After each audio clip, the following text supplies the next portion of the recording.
Halo semuanya, selamat datang di Japan Kibo. Di sini saya akan menjelaskan tentang bagaimana cara supaya kita lulus tes SSW Food Service ya atau restoran. Sebelum itu saya ingin mengingatkan kembali bahwa ujian SSW Food Service ini lumayan sulit ya. Makanya diperlukan usaha lebih ya supaya kita bisa lulus. Dan satu hal lagi yang saya ingin beritahu bahwa saya bukan kaum kisi-kisi. Menurut saya terlalu beresiko untuk kita menghadapi tes hanya bermodalkan kisi-kisi. Sedangkan kita tahu harga untuk daftar tes itu mahal. Belum lagi pengorbanan waktu dan tenaga.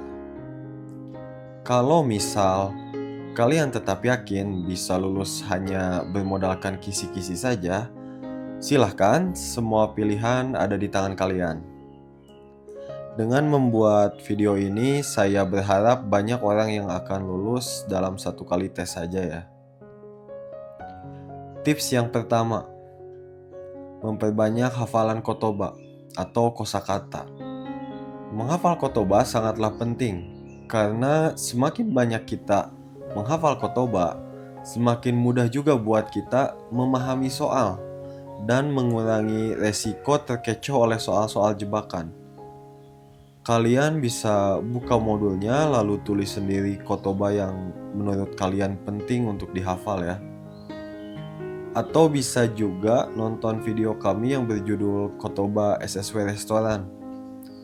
Selain untuk tes, menghafal kotoba yang ada di modul juga sangat bermanfaat untuk kita pada saat bekerja nanti di Jepang. Tentunya modul yang dibuat oleh OTAF ini sangat cocok ya dan udah didesain sebaik mungkin untuk memudahkan kita sebagai orang asing yang ingin kerja di Jepang.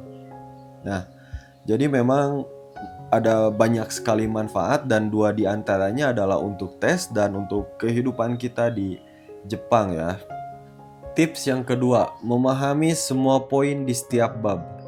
Ya, ini tidak menyenangkan untuk didengar, tapi ya begitulah adanya. Salah satu cara untuk meningkatkan kemungkinan kalian bisa lulus di tes SSW ini adalah dengan cara memahami semua poin.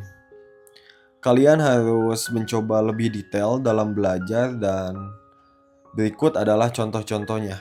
Ya, inilah contoh bagaimana cara menghafal poin-poin penting yang ada di modul SSW ini ya.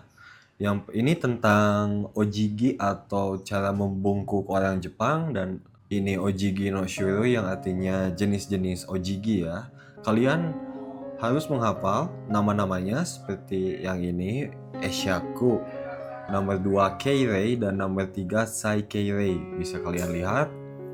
Nah, selain menghafal namanya, kalian juga harus menghafal nih berapa derajat orang harus membukukan badannya. Seperti di Eshaku ini ternyata 15 derajat. Dan yang Keirei 30, yang Sai Keirei 45. Itu dihafal semuanya. Terus Hoho atau cara ya, ini adalah bagaimana cara membungkuknya gitu. Omana mokuteki ya, tujuan penggunaannya atau digunakan pada saat seperti apa gitu. Nah, ini penting banget nih buat kalian untuk dihafal gitu, karena bisa aja yang ditanyakan adalah berapa derajatnya atau penggunaannya kapan gitu. Daripada hanya menebak-nebak, jadi mendingan dihafal aja semuanya. Ini adalah contoh yang kedua. Ini adalah bagian-bagian dari daging babi. Nah, selain nama bagiannya, kalian hafalkan juga karakteristiknya yang ada di tengah ini. Dan di samping itu, tekishita ryori atau bagian dari daging babi ini cocok digunakan untuk masakan seperti apa. Contoh di sini ada kata rosu, cocoknya dibuat untuk kare, yakibuta, dan shogayaki. Hal yang sama juga kalian harus lakukan pada daging sapi, ayam, dan ikan. Kalau ikan enggak deh kayaknya. Ikan tuh lebih ke bagian-bagiannya aja. Oke. Dan yang ketiga adalah latihan soal. Tiap orang punya timing yang berbeda-beda. Tapi untuk saya sendiri, Seminggu sebelum menghadapi tes, saya menghabiskan waktu untuk latihan soal dan tidak banyak membuka modul. Membuka modul hanya untuk memastikan saja kalau ada hal-hal yang diragukan saja gitu. Latihan soal juga merupakan simulasi ya untuk kita sebelum menghadapi tes yang sebenarnya. Perkiraan soal apa saja yang akan keluar, terus bagaimana cara mengisinya. Semakin kalian banyak latihan soal, semakin terbiasa juga kalian pada saat tes. Oke, jangan lupa ya untuk melakukan semua itu.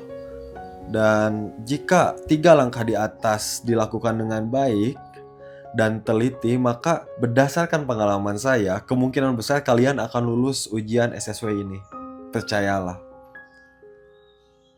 Ya, tidak banyak yang bisa saya sampaikan, tapi dari 3 hal itu memang memerlukan banyak waktu, tenaga, dan pikiran ya, terutama di tips nomor 2, di mana kalian harus berusaha untuk memahami setiap poin yang ada di semua bab. Itulah harga yang harus dibayar. Gak apa-apa, untuk pengetahuan kita, untuk bekal kita juga pada saat nanti kerja di Jepang. Jadi memang menurut saya tes SSW ini benar-benar bermanfaat ya sebagai bekal buat kita bekerja di Jepang, karena barangkali bekerja di restoran Jepang itu akan terasa sangat sulit gitu. Oke, terima kasih yang sudah menonton. Sekian dari saya. Assalamualaikum warahmatullahi wabarakatuh.